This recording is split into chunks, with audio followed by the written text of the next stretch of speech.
Good evening to all. Welcome to Physics वाला. I am Shruti Sharma, your zoology teacher. And बच्चों, I hope आप सभी अच्छे होंगे. एंड स्टार्ट करते हैं आज का लेक्चर. तो बच्चों, हम कौन सा चैप्टर डिस्कस कर रहे थे? Neuro control and coordination, which is part of 11th class biology.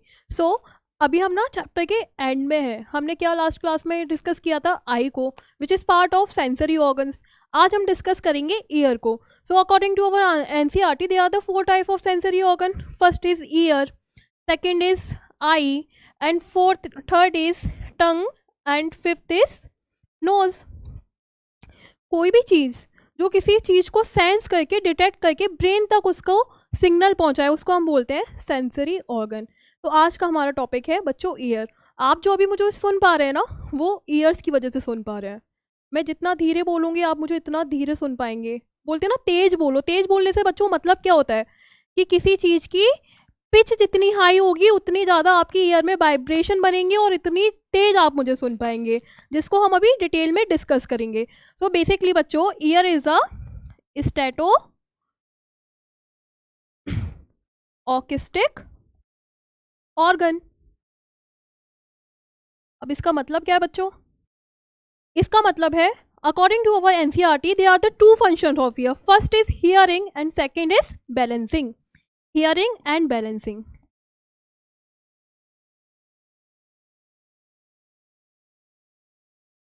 और आज के सेशन में हमें यही देखना है कि नॉर्मली हमें पता होता है कि ईयर का जो काम है वो क्या है, सुनने का है. बट आज हम ये अंडरस्टैंड करेंगे कि बैलेंसिंग में क्या रोल है. अगर हम खड़े हैं, अभी मैं जस्ट खड़ी हूँ यहाँ पे स्टैटिक पोजीशन में, तो just because of my years. अभी आप मुझे सुन पा रहे हैं तो just because of your ears. तो दिस इज द डिफरेंस. अब क्या है बच्चों कि ईयर का हमने देखा कि hearing and balancing is a function of year. अब हम देखते हैं ईयर का स्ट्रक्चर. तो बच्चों, the structure of year is divided into 3 parts. Year, इसको हम डायग्राम के बेसिस पे समझेंगे, बट फर्स्ट ऑफ ऑल आप ये समझिए कि पार्ट कितने में डिवाइडेड है. So the first part of year is external part, external ear. उसके बाद क्या आएगा? मिडिल. आप ये समझो बच्चों कि हम एक टूर पे निकले हैं. किसके टूर पे? ईयर के टूर पे. तो आप एक एक करके हम धीरे धीरे करके अंदर जाएंगे और धीरे धीरे करके आप अंडरस्टैंड कीजिए स्ट्रक्चर, बाहर से लेके अंदर. बाहर वाला क्या था? एक्सटर्नल. उसके बाद क्या आएगा? मिडिल. उसके बाद क्या आएगा बच्चों? Internal. Internal. So this is a 3 parts of year. अब जो बच्चों जो एक्सटर्नल ईयर है ना, ये आप जो टच कर पाते हैं अपनी ईयर को, ये किसका पार्ट है? एक्सटर्नल ईयर को. इसको हम क्या बोलते हैं बच्चों? Ear pinna. Okay. So the external part have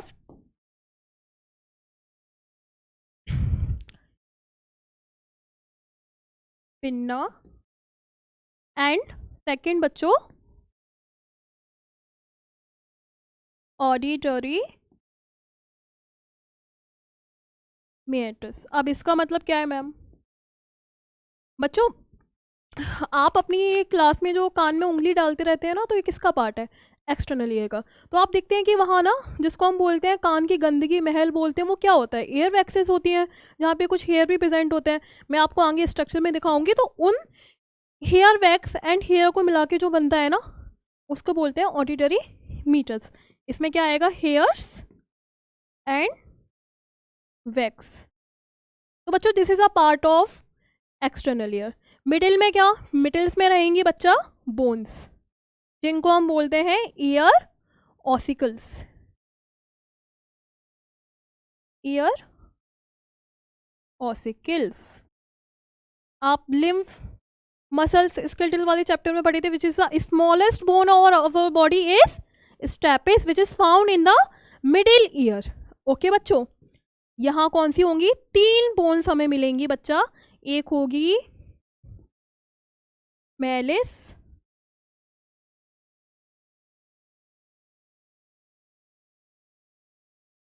क्या होगी बच्चा? Malleus incus and stapes, which is the smallest bone of our body. Okay बच्चा. अब यहाँ से क्या स्टार्ट होगा, इंटरनल ईयर। तो पहले ना हम डायग्राम बेसिस पे एक्सटर्नल और मिडिल ईयर देखते हैं, उसके बाद हम इंटरनल ईयर पे जाएंगे। ये एक आप पहले स्ट्रक्चर देखिए, फिर हम इसको बनाएंगे भी। ये पार्ट है जो मैंने आपको बोला कि जो पार्ट हम देख सकते हैं ना बच्चा, ये बाहर वाला पार्ट है। नीचे जहाँ देखो मैं इयररिंग्स पहनी हूँ, इस पार्ट को क्या बोलेंगे, लोब्यूल। ठीक है, उसके बाहर देखो ये क्या है, helix. This part is helix, ऊपर वाला part.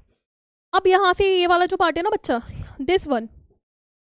This whole part is external ear. देखो एक्सटर्नल के अंदर क्या आएगा, ये this pinkish part, this is a middle ear, middle, and this part is internal. Okay, अब हम देखते हैं डायग्राम पे इसको। तो बच्चा यहां से हम समझते हैं दिस पार्ट, ये मैंने आपको बताया ये क्या था, हेलिक्स वाला पार्ट जिसको हम पिन्ना बोलते हैं। बच्चा ये जो पिन्ना है ना, ये किससे मिलके बना होगा, ये बना है येलो इलास्टिक कार्टिलेज। अब ये जो कार्टिलेज है ना बच्चा, ये बॉडी में 4 जगह और मिलते हैं, इसको मिला के 4 जगह मिलते हैं। एक तो यहाँ हो गया, पिन्ना किससे बना है, येलो इलास्टिक कार्टिलेज। अब ये देखो, और ये हमारी नोज़ की जो टिप है ना, ये भी किससे मिलके बनी हुई है, येलो इलास्टिक कार्टिलेज। नोज़ की tip, ears pinna, and eustachian tube. This eustachian tube is also made up of yellow elastic cartilage. And fourth is जो आपने डाइजेशन सिस्टम में पढ़ा था, एपिग्लोटिस। हमारी बॉडी में येलो इलास्टिक कार्टिलेज 4 जगह मिलेंगे। फर्स्ट इज ईयर, नोज, ये eustachian tube, and then epiglottis. These are the 4।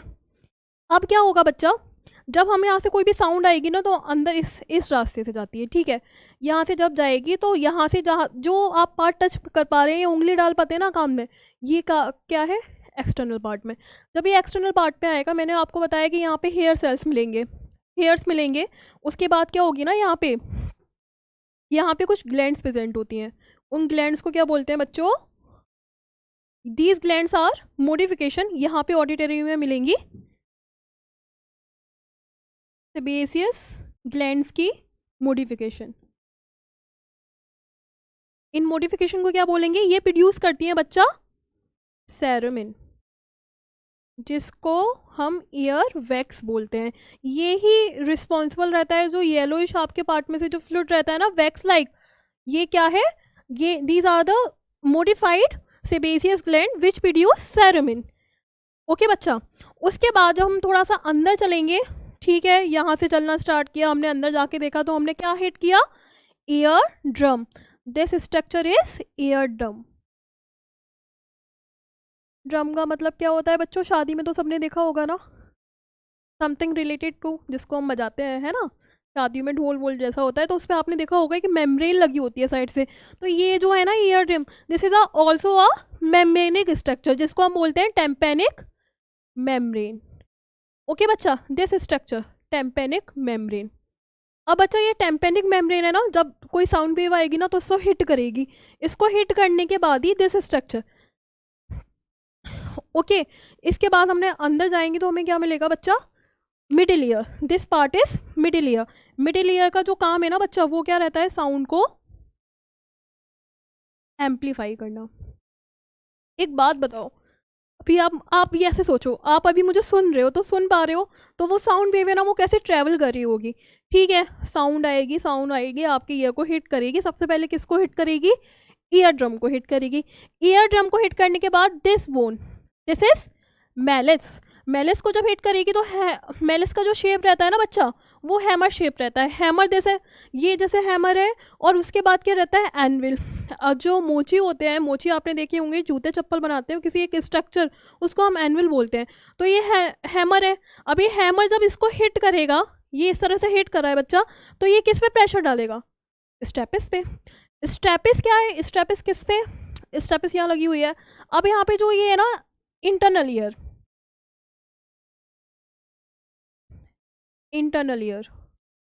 तो बच्चा ये जो इंटरनल ईयर है, इसकी जो यहाँ पे ओपनिंग है, middle ear basically a connection between external ear and internal ear. Middle ear दोनों को कनेक्ट करा है ना बच्चों। अब जो इधर से आउटर पे अगर बात करेंगे तो क्या है, टेम्पेनिक मेमोरी। इधर बात करेंगे तो यहाँ पे दो ओपनिंग है, first is Oval and second is round. ले जाने का काम कौन करेगा, ओवल विंडो। लाने का बाहर, अंदर से जब घूम के आएगी ना बच्चा इंटरनल से, तो बाहर लाने का काम क्या करेगी, राउंड विंडो। ऐसे याद रखो, ओ से मतलब ऊपर, अब तो याद रहेगा, ठीक है बच्चों, ओ मतलब ऊपर। अब हम ना इन बोन्स का काम देख लेते हैं। अब ये मिडिल ईयर था ना, यहाँ पे एक चीज़ सबसे इंपॉर्टेंट है, एस्टिशियन ट्यूब, दिस स्ट्रक्चर। आपके प्रीवियस ईयर में ना एक क्वेश्चन है, which part of ear has no part in hearing but very important for the balancing. तो कौन सा पार्ट है बच्चा, एस्टिशियन ट्यूब। इसका ना कोई भी काम नहीं रहता हियरिंग में, बट मैंने आपको बताया है कि जैसे साउंड आ रही है तो साउंड इस तरह से आती है। अब साउंड क्या, साउंड वेव्स हैं। अब जो हम सुन पा रहे हैं ना, बेसिकली किस पे डिपेंड रहता है, प्रेशर्स के बेसिस पे। प्रेशर, अब जब बच्चा एक बात बताओ, यहाँ से जब ये प्रेशर लगेगा, मैं इसमें प्रेशर लगाऊंगी तो अंदर की तरफ प्रेस होगा ना, अंदर की तरफ प्रेस होगा। ये तो क्या मेम्ब्रेन ही तो है, किसी चीज़ पे बहुत ज़्यादा प्रेशर लगाओ तो फटेगा नहीं, है ना, क्लियर हो सकता है। तो एक रास्ता होता है ना, आपने देखा होगा कभी हाईवे पे ट्रैफिक हो तो हम क्या शॉर्टकट लेते हैं, छोटी छोटी जो गलियां होती हैं। वैसे ही नेचर ने हमको ये ट्यूब दिया। ये ट्यूब का काम क्या रहता है ना, इसको प्रोटेक्ट करने का, मिडिल ईयर को प्रोटेक्ट करने का हाई प्रेशर से, ताकि ये फटे ना, ये जो मेम्ब्रेन है ना ये डिस्ट्रॉय ना हो। अब एक बात बताओ, यहाँ पे जो प्रेशर है ना मिडिल ईयर का, अगर ये कम हुआ तो ये जो मेम्ब्रेन है वो ऐसे नहीं हो जाएगी अंदर, है ना। और अगर ज़्यादा हुआ तब भी ये रैप्चर हो सकती है। तो क्या ना, जब प्रेशर इस पर ज़्यादा पड़ेगा एक्सटर्नल ईयर से, एक्सटर्नल एनवायरनमेंट से, एंड मिडिल ईयर का प्रेशर मेंटेन करने का काम रहता है एस्टिशियन ट्यूब का। अगर यहाँ प्रेशर ज़्यादा होगा ना बच्चा, तो ये इस रास्ते से निकल के माउस के रास्ते से बाहर एक्सक्रीट हो जाता है।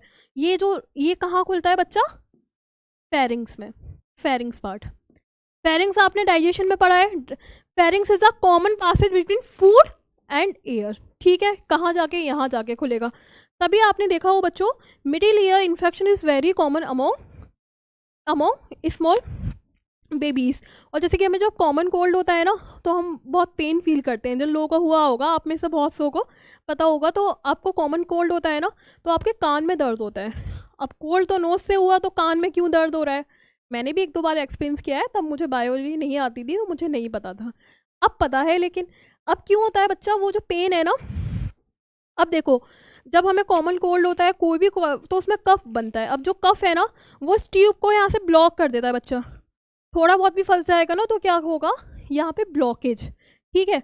अगर बच्चा इसकी ब्लॉकेज होगी, तो मेरे बच्चों ये बताओ कि ये एयर इससे बाहर आ पाएगी, नहीं आ पाएगी।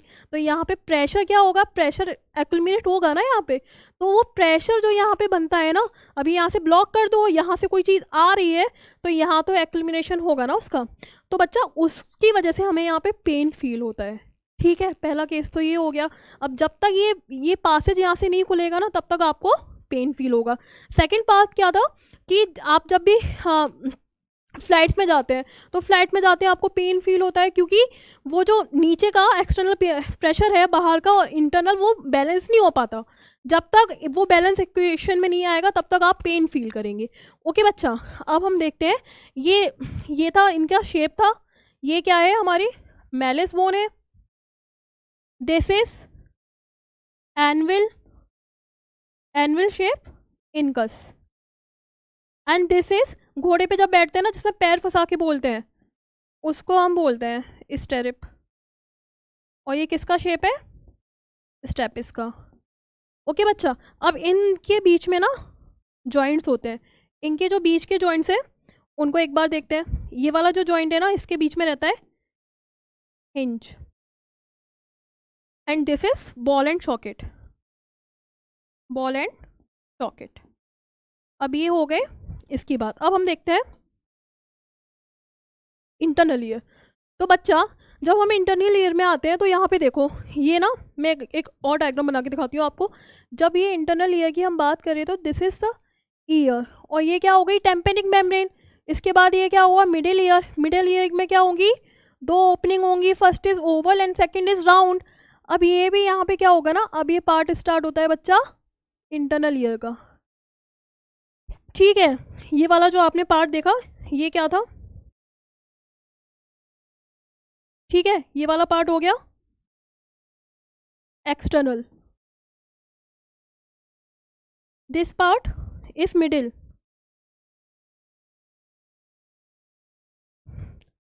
दिस पार्ट इज मिडिल, ठीक है। अब ये क्या हो गया बच्चा, ये हो गया मिडिल पार्ट, ये था मिडिल वाला जिसमें बोन्स प्रेजेंट थी, जो क्या काम करता है साउंड का एम्प्लीफिकेशन। एम्प्लीफिकेशन, एम्प्लीफिकेशन का मतलब क्या रहता है, अगर देखो अब मैं धीरे बोल रही हूँ ना आपको धीरे सुनाई दे रहा होगा, तो आपके जो मिडिल ईयर है ना उसको एम्पलीफाई करने का काम कर रहा होगा। एम्पलीफाई मतलब क्या, उसकी इंटेंसिटी बढ़ाना। इंटेंसिटी बढ़ा के जब ये अंदर जाएगा तो ये देखो यहाँ पे दो ओपनिंग है, ये वाली क्या हुई ओवल शेप एंड नीचे वाली हुई round shape, and this is a structure of internal year. अब ये जो स्ट्रक्चर है हमको ये इंटरनल ईयर का डिस्कस करना है। अब देखो हम जैसे कान में अंदर गए ना, हमने देखा कि वाओ मिडिल ईयर पास कर लिया, अब हम आ गए इंटरनल ईयर में। जब बच्चा हम इंटरनल ईयर में आते हैं तो हमें ना ये इस तरह का स्ट्रक्चर मिलता है। ये जो स्ट्रक्चर है बच्चों, यहाँ पे ना 3 सेमी सर्कुलर कैनाल प्रेजेंट है। ये कैनाल ना 90 डिग्री पे रहती हैं, 1 1 2 3 90। ये जो ऐसे हम मांग में ये सिंदूर लगाते हैं ना, ये क्या हुई परपेंडिकुलर, ये वाली है, ठीक है। एक तो ये हो गई, गले में नेकलेस पहनते हैं तो क्या दोनों क्या हुई 90 डिग्री पे हुई ना, एक ये वो वाली हो गई, ठीक है। हेडफोन्स लगाते हैं आप इस तरीके से तो वो क्या हुआ ये हो गई। तो ये क्या है 3 semi circular canal, 3 semi circular canal, okay. And ये जो नीचे वाला पार्ट है इसको, ये आपने देखा होगा एक मोलास्का फैमिली का मेंबर है जिसका ये ऐसे ना कॉइल स्ट्रक्चर रहता है, ठीक है, जिसे हम स्नेल बोलते हैं, तो इसको हम क्या बोलते हैं cochlea. Now the internal part is divided into 2 parts, first is semi circular canal and second is cochlea. अब ये जो बच्चा है ना, अब यहाँ पे तो देखो ये 2 स्ट्रक्चर और प्रेजेंट है, ये इन दोनों को मिला के हम क्या बोलते हैं ऑटोलिथ ऑर्गन, ऑटोलिथ ऑर्गन। अब बच्चों ये जो ऑर्गन्स है ना, जब हम इन्हें मिला देंगे 3 semi circular canal and otolith organ जब दोनों मिल जाएंगे ना बच्चों, तो हम इसको क्या बोलते हैं वेस्टिबुलर अपर्चर, वेस्टिबुलर अपर्चर। अब इसका काम क्या है मैडम ये बताइए, ठीक है, इसका काम बताते हैं। अब बच्चों आपके प्रीवियस ईयर में ना एक क्वेश्चन था, what is the function of internal year. जब इंटरनल ईयर का जब फंक्शन आएगा ना तो हम वहाँ पे हियरिंग एंड बैलेंसिंग दोनों को कंसीडर करेंगे। यहाँ पे क्या था 3 semi circular canal otolith organ जो मिलके क्या बना रहे थे वेस्टिबुलर अपर्चर। अब बच्चा ये जो ऊपर वाला पार्ट है ना, ये वाला पार्ट, इसको देखो आप, ये जो ऊपर वाला पार्ट है ना ये क्या काम करेगा, ये बच्चों ये वाला पार्ट यहाँ से लेके ये दिस वन, इतना जो रहता है ना इसका काम रहता है बॉडी बैलेंसिंग। इसका काम क्या रहेगा बच्चा बैलेंसिंग। और ये जो नीचे वाला काम है ना कोक्लिया वाला, इसका क्या काम रहता है सिर्फ हियरिंग। अब अगर क्वेश्चन आए आपके पेपर में कि what is the function of vestibular aperture, so the answer of this question is only balancing not hearing, okay. अब अगर क्वेश्चन आता है what is the function of cochlea in internal ear, so answer of this question is only hearing. आपको module में ये question मिलेंगे भी बच्चा, ठीक है। अब ये क्या हुआ, अब अगर ये क्वेश्चन आए what is the function of internal year, तो दोनों को मिला के बैलेंसिंग एंड हियरिंग। तो बच्चा यहाँ पे आप एक चीज़ देख पा रहे हैं, अब ये देखना है कि ये बैलेंस कर कैसे रहा है मैम, ठीक है। अब हम ये डिस्कस करते हैं। अब बच्चों एक बात बताइए आप मुझे, ये जो आप स्ट्रक्चर देख रहे हैं, ये अगर आप भी देखिए कि ये 3 सेमी सर्कुलर कैनाल है, तो यहाँ पे जो ब्रॉडर पार्ट है ना जहाँ से ये मुड़ रही होंगी, इस रीजन को बोलते हैं बच्चों एम्प्यूला। तो दिस रीजन, ये वाला जो एरिया है ना इसको हम बोलेंगे एम्प्यूला। अब ये एम्प्यूला रीजन में ना बच्चा ये सेंसरी पार्ट है इसका, इस एम्प्यूला रीजन में हमें मिलेंगे क्रिस्टा, ओके बच्चा। सिस्टा मिलेंगे। और ये जो है ना यूट्रिकुलस एंड सेक्यूला, यूट्रिकुलर सेक्यूला दोनों मिलके क्या बनाएंगे, मैक्यूला। मिलके मतलब मैक्यूला। ऊपर वाला जो पार्ट था जहाँ ये सेमी सर्कुलर कैनाल खुल रहे थे, ये वाले पार्ट हैं बच्चों, ये क्या बनाएंगे, ampulla. These are the sensory part. Macula भी सेंसरी पार्ट है, तो अब इन दोनों में डिफरेंस क्या है। तो बच्चा ये जो ऊपर वाला पार्ट है ना सिस्टा, ये आपकी बॉडी की कौन सी, अभी मैं घूम रही हूँ ना, गिर पड़ नहीं रही ना, यहाँ पे बैलेंस हूँ। तो बैलेंस क्यों हूँ, क्योंकि मेरी बॉडी की ये सिस्टा है ना, ये अच्छे से वर्क कर रहे हैं। तो ये सिस्टा का क्या काम रहता है, डायनामिक बैलेंसिंग। आप डांस करने में, डी से मतलब डांस, डांस करने में आप खड़े रहते हैं ना एक जगह, तो गिरते पड़ते नहीं है ना, तो मतलब आपका जो बॉडी का सिस्टा पार्ट है ना, जो इंटरनल ईयर में प्रेजेंट है, वो अच्छे से फंक्शन कर रहे हैं। अब आप जैसे कि स्कूल में पेयर होती है आपकी, आप 2-3 घंटे वहाँ खड़े रहते हैं ना आराम से, नहीं गिरते ना, तो उस कंडीशन में कौन वर्क करेगा बच्चों, मैक्यूला। मैक्यूला मतलब मैं खड़ी हूँ ना, दोनों यूट्रिकुलस एंड सेक्यूला मिलके क्या बनाएंगे, मैक्यूला। ये चीज़ बहुत क्लियर होनी चाहिए बच्चों, this is a very important part of internal ear and this is very confusing too. तो मैक्यूला का क्या काम रहेगा, स्टैटिक बैलेंस। समझ में आया, दोनों मिलके क्या बना रहे हैं, वेस्टिबुलर अपर्चर। वेस्टिबुलर अपर्चर में क्या होगा, ऊपर वाले पार्ट में एम्प्यूला, जो सिस्टा काम करेंगे डायनेमिक बैलेंसिंग में। यूटिकुलर सेक्यूला दोनों मिलके बनाएंगे स्टैटिक में, खड़े रहने में। मैं खड़ी हूँ मतलब मैक्यूलास की वजह से। अब आते हैं नीचे वाला पार्ट। एक क्वेश्चन है आपके मॉड्यूल में बच्चों, ये कोकले वाला पार्ट ना, the structure just above the saccule is known as cochlea. ठीक है, ये देखो यहाँ पे सेक्यूला ये खत्म हो रहा है, इसके बाद क्या स्ट्रक्चर स्टार्ट हो रहा है, कोक्लिया। ठीक है, अब ये जो स्टार्ट हो रहा है बच्चा, इसका काम रहता है हियरिंग में। तो हम इसका स्ट्रक्चर अभी क्या है, ये कॉइल स्ट्रक्चर है ना, इसको एक बार लीनियर करके देखते हैं। लीनियर करने के बाद आपको कुछ इस तरह का स्ट्रक्चर मिलेगा। ये जो स्ट्रक्चर मिलता है, ऊपर हो गया कैनाल। अब यहाँ पे देखो, अब यहाँ पे हम ना हियरिंग का मैकेनिज्म समझते हैं। बैलेंसिंग तो देख लिया, अब देखते हैं। अब बच्चों यहाँ एक चीज़ देखो, आप यहाँ से यहाँ ओवल विंडो प्रेजेंट थी, ओवल विंडो से साउंड अंदर आई। साउंड वेव जब अंदर आती है बच्चों, तो यहाँ पे ना साउंड वेव जब अंदर आती है ना, तो यहाँ पे ना लिम्फ प्रेजेंट होते हैं। जो ऊपर वाला पार्ट है उसमें क्या है, पेरीलिम्फ प्रेजेंट होगा। अंदर वाला पार्ट है उसमें क्या है, एंडोलिम्फ प्रेजेंट होगा। अब ये वेव ट्रेवल करके इस तरीके से यहाँ मूव करेगी ना। एक बात बताओ, ये पेरीलिम्फ है, ये पेरीलिम्फ है, बीच में एंडोलिम्फ प्रेजेंट है। अब जब इसका प्रेशर जनरेट होगा, तो प्रेशर किस पे, एंडोलिम्फ पे लगेगा ना। एंडोलिम्फ पे जब प्रेशर लगता है, तो बच्चों यहाँ पे ना ये सेल प्रेजेंट है। ये वाली जो नीचे वाली मेम्ब्रेन है ना, जिसपे ये हेयर सेल प्रेजेंट है, इसको हम बोलते हैं बेसिलर। नीचे मतलब बेस, तो बेस का मतलब बेसिलर मेम्ब्रेन। रूफ का मतलब क्या होता है, रूफ मतलब छत। जो ऊपर मेम्ब्रेन प्रेजेंट है उसको हम बोलते हैं रेसिलर। तो ये क्या है, 2 टाइप की मेम्ब्रेन यहाँ पे प्रेजेंट होंगी। तीसरी भी है, हेयर सेल बहुत इंपॉर्टेंट है, तो उनको जो प्रोटेक्ट करके रखती है ना बच्चों, उसको बोलते हैं tectorial membrane. This is a very thin membrane जो हेयर सेल को प्रोटेक्ट करेगी। अब एक बात बताओ, यहाँ से प्रेशर लग रहा है, यहाँ से प्रेशर लग रहा है, इन दोनों प्रेशर को जब पड़ेगा ना एंडोलिम्फ पे, और हेयर सेल तो इन्हीं दोनों के बीच में प्रेजेंट है। प्रेशर किसी को पसंद नहीं होता, अगर मैं आपसे ज़बरदस्ती कुछ कराऊँ आपको नहीं पसंद होगा, तो ये प्रेशर क्या करेगा ना, ये मेम्ब्रेन है टेक्टोरियल मेम्ब्रेन और ये हेयर सेल है, तो ना अभी इसके अगेंस्ट जाएंगे। दिस आर वेरी इंपॉर्टेंट कि इन सेल का जो मूवमेंट है ना, वो अलोंग नहीं अगेंस्ट होता है। ठीक है, टेक्टोरियल मेम्ब्रेन के अगेंस्ट, ये दूर भागेंगे इससे। अब ये चाहे दूर भागे या पास जाए, यहाँ पे मूवमेंट तो हो रहा है ना बच्चा, तो उस मूवमेंट को कौन डिटेक्ट करेगा, यहाँ पे स्टिमुलस क्रिएट होगी। यहाँ ये जो येलो पार्ट है ना, these are the neurons present है।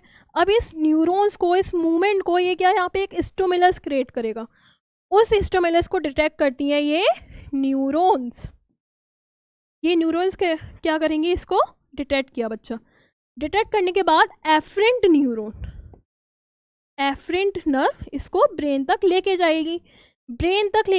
तो बच्चा अभी जो ब्रेन का पार्ट है ना, ये डिसाइड करेगा कि इस वॉइस पे कैसा रेस्पॉन्स करना है।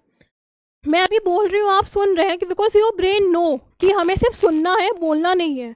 कोई आपसे अच्छा बोलता है तो आप थैंक यू बोलते हैं, बिकॉज योर ब्रेन नो कि उसने अच्छा बोला है, तो उसका थैंक यू रेस्पॉन्स देना है। इसलिए जो ईयर है ना, वो सेंसरी पार्ट है, वो खुद डिसाइड नहीं करता कि उसको क्या रिएक्ट करना है। वो जो जो स्टिमुलस है ना उसको डिटेक्ट करेगा एंड ब्रेन तक पहुंचाएगा। अभी ब्रेन का कौन सा पार्ट है बच्चा? Auditory cortex. Auditory cortex part of brain detect the stimulus which is receive by years. ठीक है, ये क्या हो गया? हमने इंटरनल ईयर का स्ट्रक्चर देख लिया। एक बार इसको भी देख लो, ये वही है, थोड़ा मैंने ब्रॉड करके बनाया है। ओवल से आई, अंदर जाएगी, और जो नॉर्मल जो रेंज है ना वो क्या रहती है बच्चा? 20 से लेके 20,000 hertz. This is a normal sound which is, इसके बीच की रेंज आपका ईयर सुन सकता है। अब क्या ना, कुछ क्वेश्चंस हैं, हम वो डिस्कस करते हैं। तो the first question is which of the following does help in amplification of sound wave in the ears? This is a previous question.